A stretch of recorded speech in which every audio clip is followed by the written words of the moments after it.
Welcome back to another video for this week, where we're going to be going over April 22nd's work. And so this is going to be an object or a system in equilibrium. And so this is a bodybuilding that's like the scenario where a dude is holding a dumbbell right across like his shoulder like this, and it's in equilibrium, so it's not moving. There is no torque, or we're going to be assuming in this situation, with the axis of rotation being the shoulder, that there is no torque. And so we chose the axis of rotation is here, right here. But since it's not moving, there's nothing in this direction that is happening. And so the angle from the force of the arm pointing straight up and the movement that is happening is 13 degrees. Or this is not a good representation, but let's just say that it's 13 degrees.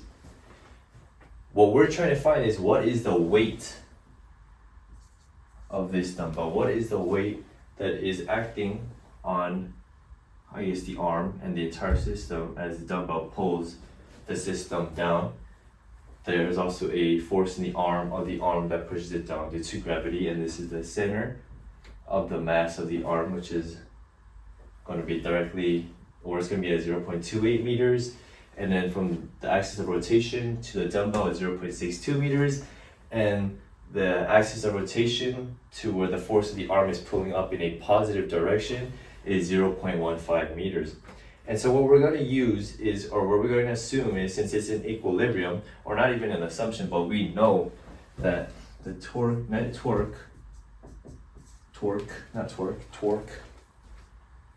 So we know that the net torque is 0.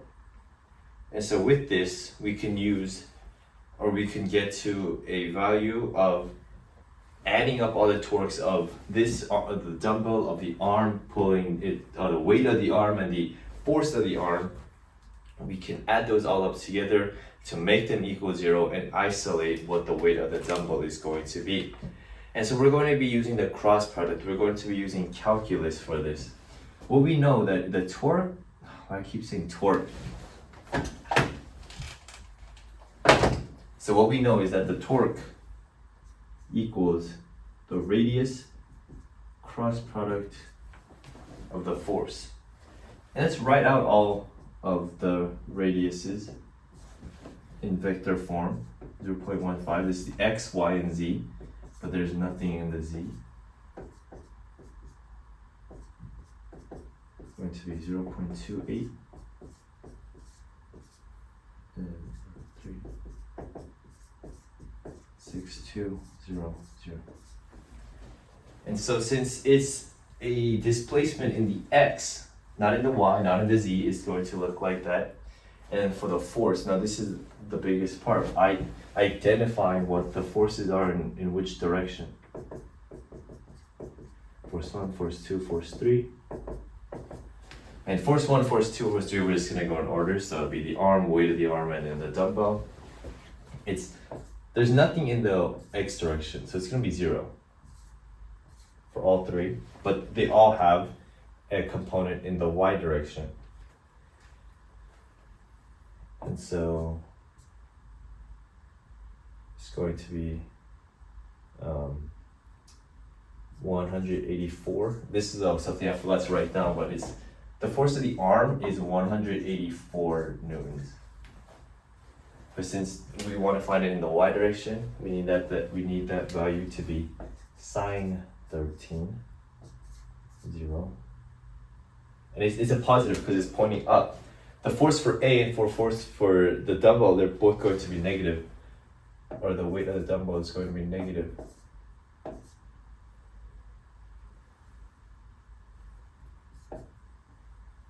Negative 31.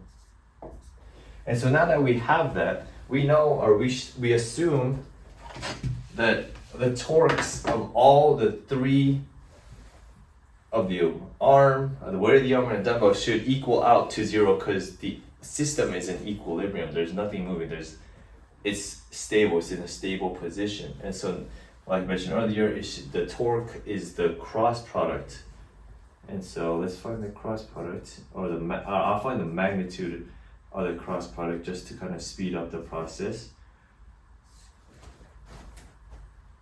0.5100 0.1840 sine 13 0.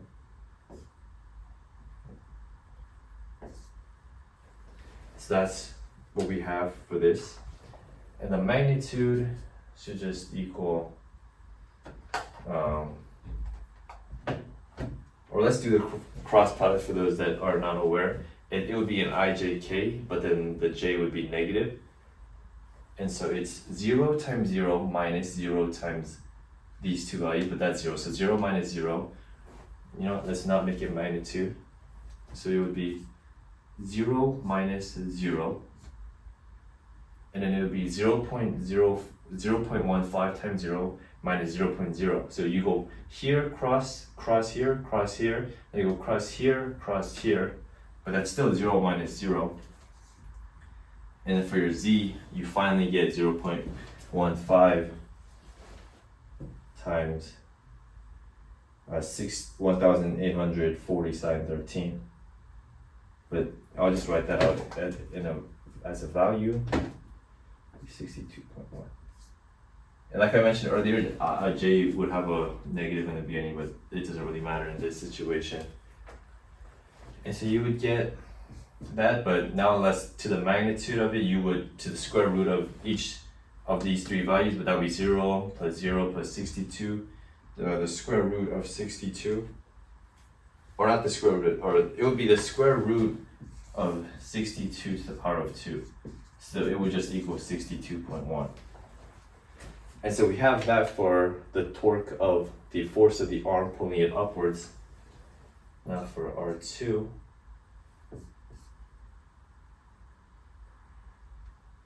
cross product F2, 0.28, since that's the distance, and then we have negative 31, 0. And I'm not going to explain how I got to my whole value again, but it's just the same cross product. You would get the values, but the magnitude would end up becoming 8.68. And then last but not least, for the third one, R3. And now this is where we get our unknown.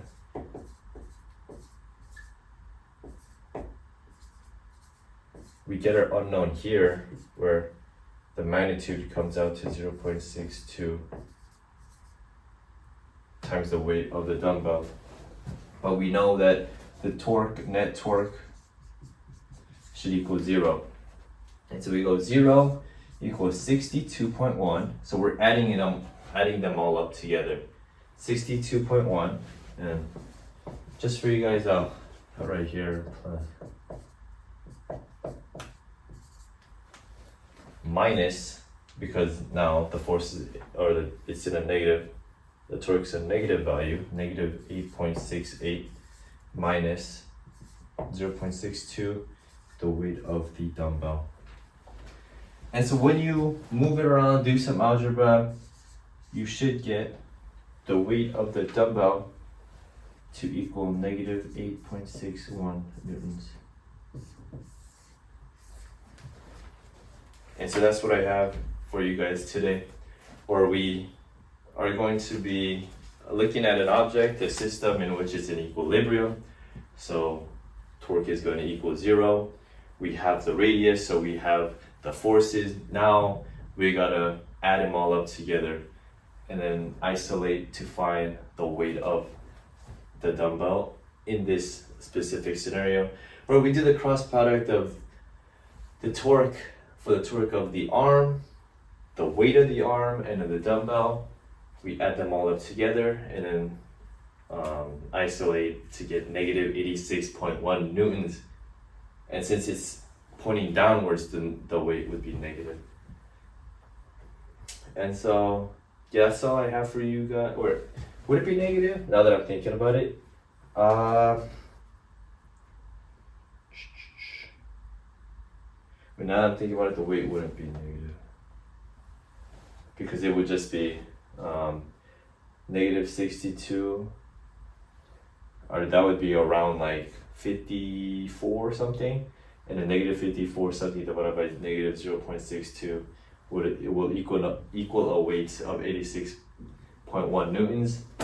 But the reason why it's not negative is because weight is in newtons, and you can only have like a negative weight, if that makes sense. And so that's what I have. Thank you guys, and I'll see you in the next video.